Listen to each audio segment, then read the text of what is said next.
अब चलते हैं पश्चिम बंगाल, जहां बीएलओ की चौंकाने वाली रिपोर्ट पर कई गंभीर सवाल उठ रहे हैं।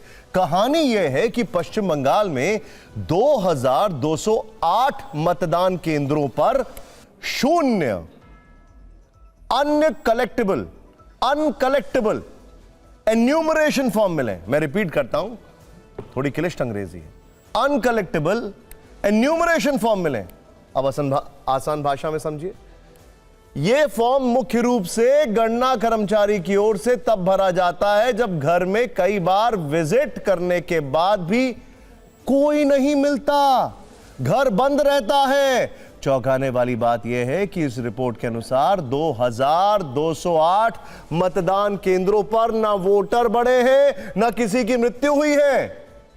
आपको बता दें, पश्चिम बंगाल समेत पूरे देश में वर्ष 2002 में एसआईआर हुआ। 23 साल बाद अब बंगाल में 2208 बूथों पर यथास्थिति से सवाल खड़े हो गए।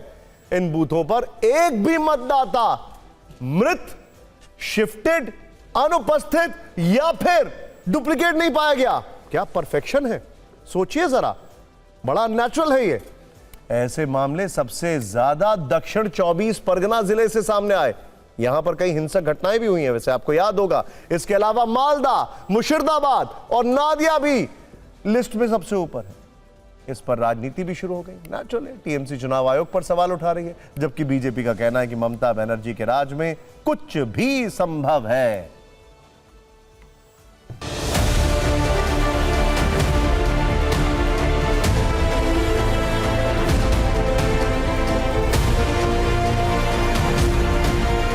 बंगाल में तृणमूल का राज में, ममता का राज में सभी जो है स्वाभाविक नहीं है, सभी अस्वाभाविक है। ऐसा हो सकता है 480 बूथ में कोई 22-23 साल किसी का भी मौत नहीं हुआ, डेथ नहीं हुआ।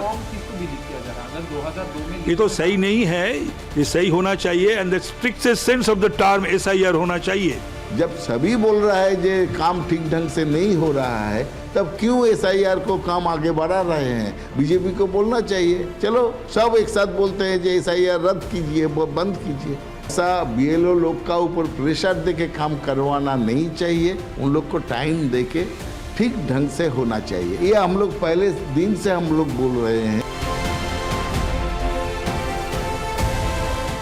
एसआईआर का नाम पर जो बीएलओ है उन लोगों को प्रेशर करा के तृणमूल कांग्रेस ये सारे काम कराए। चुनाव आयोग को इस सारे जो 2200 बूथ है और बाकी जो और भी कुछ बूथ का खुलासा हुआ, ये सारे बूथ का जो एसआईआर कैंसिल करना चाहिए, नया तरीका से करना चाहिए।